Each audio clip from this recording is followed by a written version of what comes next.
Hello friends, அஸ்ஸலாமு அலைக்கும். Welcome to ocean kitchen. இன்றைக்கி நம்ம சேனலில் வெறும் அரிசி மாவு வச்சு ஈவினிங் ஸ்நாக்ஸ் 10 நிமிஷத்தில் செஞ்சிடலாம். இது பார்த்திங்கன்னா டீ செய்கிற அந்த டைம்லேயே நம்ம சைடில் இந்த ஸ்நாக்ஸ் செஞ்சு முடிச்சிடலாம். அந்தளவுக்கு ரொம்ப ஈஸியான ஸ்நாக்ஸ் இது. வாங்க, இது நம்ம முதல்ல எப்படி செய்கிறதுன்னு பார்த்துடலாம். இங்கே நான் ஒரு கடாய் ஹீட் பண்ணியிருக்கேன். கடாய் ஹீட் பண்ணோடனே அதில் 1 கப் அளவுக்கு அரிசி மாவு சேர்த்துக்கிறேன். அரிசி மாவு வந்து 1 கப்புங்கிறது 250 கிராம். நீங்கள் வந்து நார்மல் டம்ளரில் கூட அளவு எடுத்துக்கலாம். நான் வந்து கப்பில் மெஷர் பண்ணியிருக்கேன். இதை வந்து மீடியம் ஃப்ளேமில் வச்சு ஒரு 5 நிமிஷம் கொஞ்சமாக சூடு பண்ணிக்கோங்க. ரொம்ப கருக விட வேண்டாம். பாருங்கள், இந்த அளவுக்கு நல்ல சூடானா போதும். இப்போ நான் இதை ஃப்ளேம் ஆஃப் பண்ணிடுறேன். ஆஃப் பண்ணோடனே வேறு ஒரு பவுலில் நம்ம வறுத்து வச்சுருக்கோம் இல்லையா இந்த அரிசி மாவு, இதை வந்து இந்த பவுலில் போட்டுடலாம். இப்போது வேறு ஒரு பவுலில் மாற்றிட்டேன்.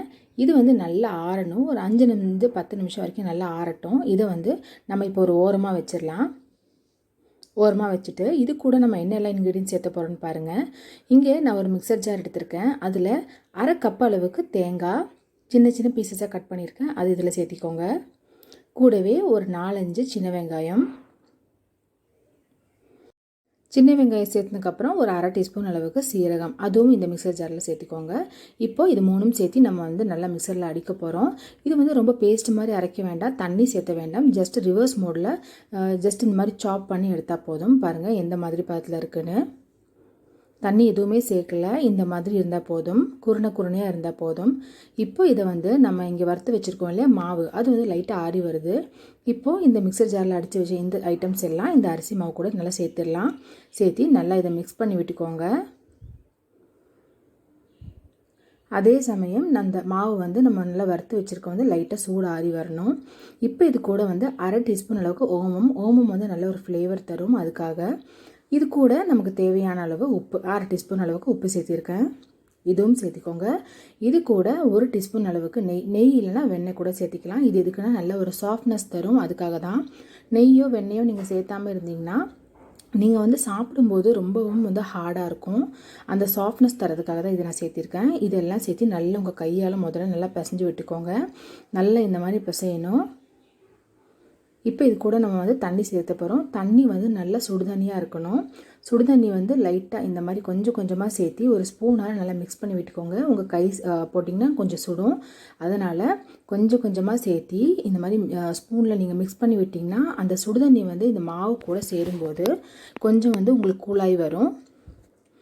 நல்லா இந்த மாதிரி மிக்ஸ் பண்ணிக்கோங்க.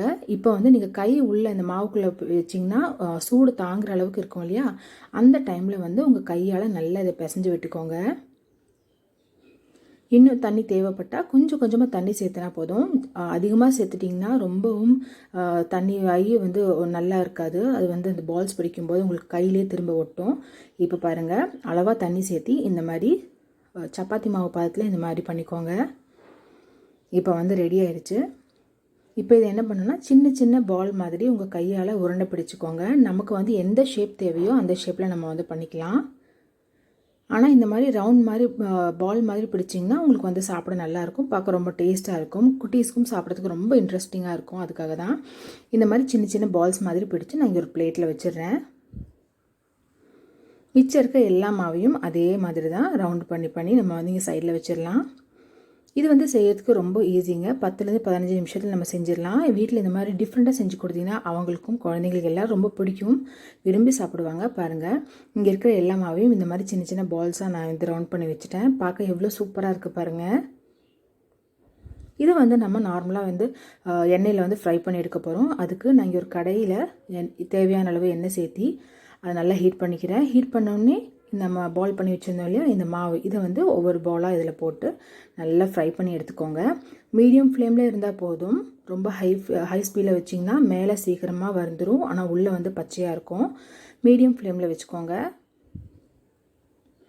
ஒரு 5 நிமிஷம் இந்த மாதிரி கொஞ்சம் கோல்டன் ப்ரௌன் ஆனோன்னு இது நம்ம எடுத்துடலாம். பாருங்கள், பார்க்க குலாப் ஜாமுன் மாதிரியே இருக்குது. அவ்வளோதான், இதை நான் இப்போ எடுத்துடுறேன். ஸோ ரொம்ப ஈஸிங்க. வீட்டில் கண்டிப்பாக ட்ரை பண்ணி கீழே கமெண்ட் செக்ஷனில் எப்படி இருந்துச்சுன்னு சொல்லுங்கள். இது சாப்பிட கண்டிப்பாக ஹார்டாக இருக்காது, ரொம்ப சாஃப்டாக தான் இருக்கும். ஸோ இங்கே மிச்சம் இருக்கிற இந்த பால்ஸையும் இதே மாதிரி நான் 5 நிமிஷம் ஃப்ரை பண்ணி கோல்டன் ப்ரௌன் ஆனோன்னு எடுத்துட்டேன். பாருங்கள், எந்த அளவுக்கு சூப்பராக இருக்குன்னு. ஸோ ஈஸியாக சட்டுன்னு செஞ்சிடலாம். இந்த அரிசி மாவு உருண்டையை வந்து வீட்டில் ட்ரை பண்ணி பார்த்துட்டு கீழே கமெண்ட் செக்ஷனில் எப்படி இருக்குன்னு எனக்கு மறக்காமல் சொல்லுங்கள். பார்க்கவும் ரொம்ப நல்லா இருந்துச்சு. இது ஃப்ரை பண்ணும்போது இதோட ஸ்மெல் வந்து ரொம்ப சூப்பராக இருந்துச்சு. டிஃப்ரெண்ட்டான ஒரு ரெசிபி இது. இது நீங்கள் வந்து ஈவினிங் டீ காஃபிக்கெல்லாம் இது வந்து சைட் டிஷ்ஷாக சாப்பிடும்போது ரொம்பவும் சூப்பராக இருக்கும். இந்த வீடியோ உங்களுக்கு கண்டிப்பாக பிடிச்சிருக்கும்னு நினைக்கிறேன். பிடிச்சிருந்தா மறக்காமல் லைக் பண்ணுங்கள். என்னோட சேனலுக்கு இன்னும் நீங்கள் சப்ஸ்கிரைப் பண்ணல, மறக்காமல் சப்ஸ்கிரைப் பண்ணுங்கள். இன்னும் ஒரு வீடியோக்குள்ளே ஃபாலோ பண்ணி என்னோட சேனலுக்கு சப்போர்ட் பண்ணுங்கள்.